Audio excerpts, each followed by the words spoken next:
আমরা এখন ঢুকছি যে বাড়িতে, এটা একটা মাঠের ভিতর, এটা একটা বিলের মাঠ বলে এলাকায়। এই বিলের মাঠের ভিতর হিট্টু শেখের এই বাড়িটা। হিট্টু শেখ পেশায় একজন রাজমিস্ত্রি। তার এই বাড়িটি তার মূলত 6 মার্চের যে ঘটনাটা আসিয়ার সাথে ঘটেছিল, সেই ঘটনাস্থলটা যে রুমটা, সেই রুমটা হলো এইটা হলো সজীব শেখ অর্থাৎ হিট্টু শেখের যে দুলা ভাই, তার বেডরুম এইটা। এইখানেই সে ঘটনার দিনে আসিয়া এবং সজীব এবং তার সজীবের ওয়াইফ অর্থাৎ আসিয়ার বোন এই রুমেই রাত্রি যাপন করছিলেন। আপনাদেরকে আরেকটু জানিয়ে রাখতে চাই, এই যে পাশের যে রুমটি দেখা যাচ্ছে, পাশের যে রুমটি, এই রুমটি হলো হিট্টু মিয়া সে বসবাস করত। ওয়াল, বাড়িটি টিন শেড, ওয়াল করা। এই যে তাদের দরজায় তালাবদ্ধ অবস্থায় রয়েছে।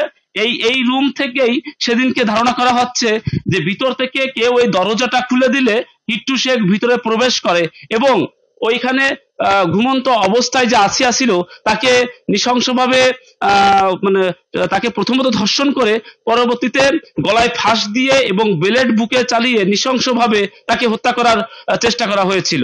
এই যে রুমটা আমরা দেখছি, এই রুমের ভিতরে মূলত আসিয়ার এই ইটা চলে।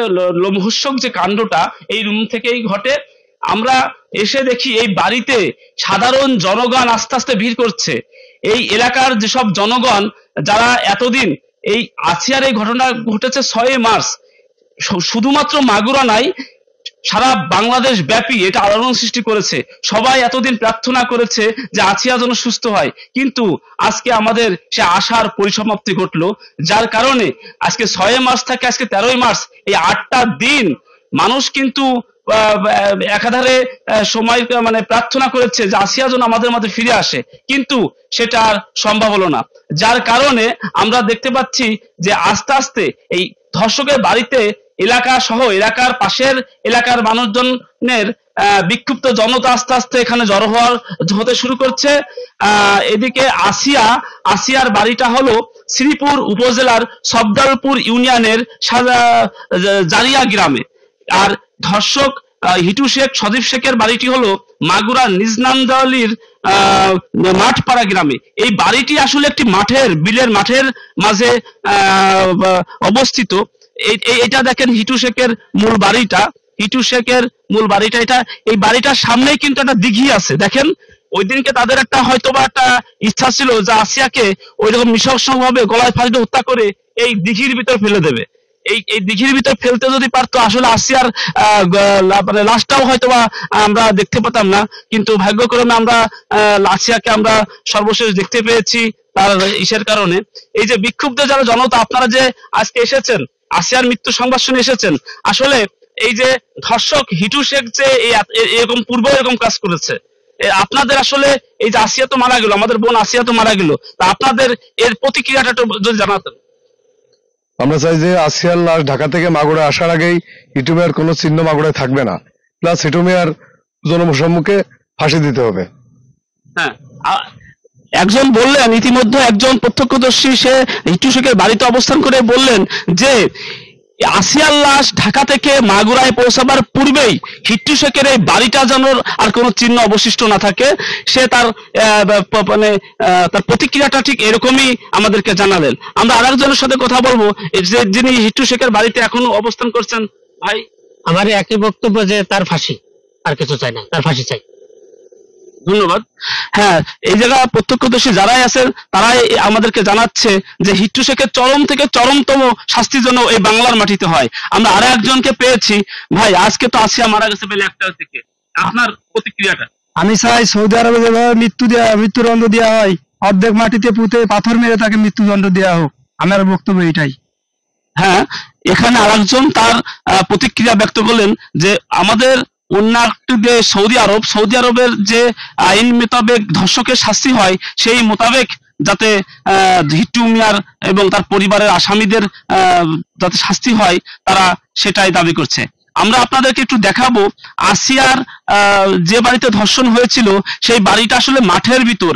এটা আপনাদেরকে একটু দেখাতে যাচ্ছি, আপনারা একটু দেখুন। আসলে এর পাশে কিন্তু সেরকম বাড়ি নেই, এই বাড়িটা একটা টোটালি একটা মাঠের ভিতর।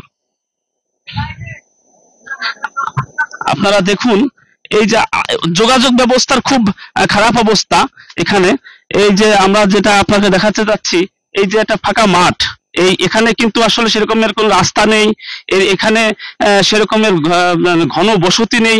এখানে আসলে মোটামুটি আমাদের বলা চলে একটা ফাঁকা মাঠের ভিতরই তাদের বাড়ি। হিট্টু শেখের এই বাড়িটা এতটাই একটা মানে ইসের জায়গায়, বাড়িটা নিরিবিলি একটা স্থানে বাড়িটা, এখানে এরকমের অবৈধ কর্মকাণ্ড ঘটতে পারা মানে ঘটাটা আসলে অস্বাভাবিক না। তার এই বাড়িটাও আসলে একটা খুব ফাঁকা জায়গা। এখানে একজন মানুষকে গুম খুন ধর্ষণ যেটাই করেন না কেন, সে পূর্বেও এলাকাবাসী বলছে হিট্টু শেখ কিন্তু পূর্বেও এইরকম একটা শিশুর সাথে এরকম একটা ঘটনা ঘটিয়েছিল। তৎকালীন সময়ে গ্রাম্য সালিশ দরবারের মাধ্যমে সেটা মিউচুয়াল করা হয়েছিল। যদি সেদিন তাদের দাবি, যদি সেদিন সেটা মিউচুয়াল করা না হতো, তাহলে আজকে আসিয়ার সাথে এই পরিণতিটা হতো না। তা এ থেকে আস্তে আস্তে দেখা যাচ্ছে হিট্টু শেখের বাড়ির সামনে উৎসুক জনতা আস্তে আস্তে ভিড় করছে। এই উৎসুক জনতা কিন্তু আজকে হিট্টু শেখের বাড়িতে দেখতে আসছে। এই অঞ্চলের যারা গ্রামবাসী আছে তারাও এখানে আস্তে আস্তে উপস্থিত হচ্ছে। সবকিছু মিলিয়ে এখানকার অবস্থা আমরা সর্বশেষ এটাই দেখতে পাচ্ছি।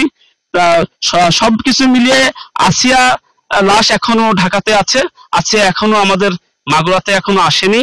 এটা হলো ধর্ষক হিট্টু শেখ, সজীব শেখ, রাতুল শেখ এবং হিট্টু শেখের ওয়াইফ, এই 4 জন আসামি। ইতিমধ্যে মাগুরায় 6 মার্চ যখন আছিয়া মাগুরা সদর হাসপাতালে ভর্তি হয়, তখন তার ডিএনএ টেস্ট করে রাখা হয়েছিল। পরবর্তীতে সিআইডি এই আসামি 3 জন পুরুষ এদের ডিএনএ টেস্টটি সংগ্রহ করে নমুনা পাঠানো হয়েছে। তাছাড়াও মাগুরা সহ সারা বাংলাদেশে প্রত্যেক দিন এই আছিয়ার ধর্ষকদের বিচারের দাবিতে একটির পর একটি মিছিল, র্যালি, মানববন্ধন সবকিছু এখনো বিদ্যমান। সবকিছু মিলিয়ে আমরা আসলে নিজেরাও অনেক মানসিকভাবে অনেক কষ্টে আছি, যে আমরা সংবাদকর্মীরাও এই 7-8টা দিন আমরা চেয়েছি আছিয়ার জীবন যেন ফিরে আসে। আমরা দেশ টেলিভিশনের পক্ষ থেকে প্রথম দিন থেকেই এই আসিয়ার পাশে আমরা নিউজ করে একটি পর একটি নিউজ এবং সর্বশেষ তথ্য আমরা আপডেট আকারে দিয়ে আসতেছি। সবকিছু মিলিয়ে আজকে আমাদের মাগুরাবাসীর জন্য একটু কলঙ্কজনক অধ্যায়।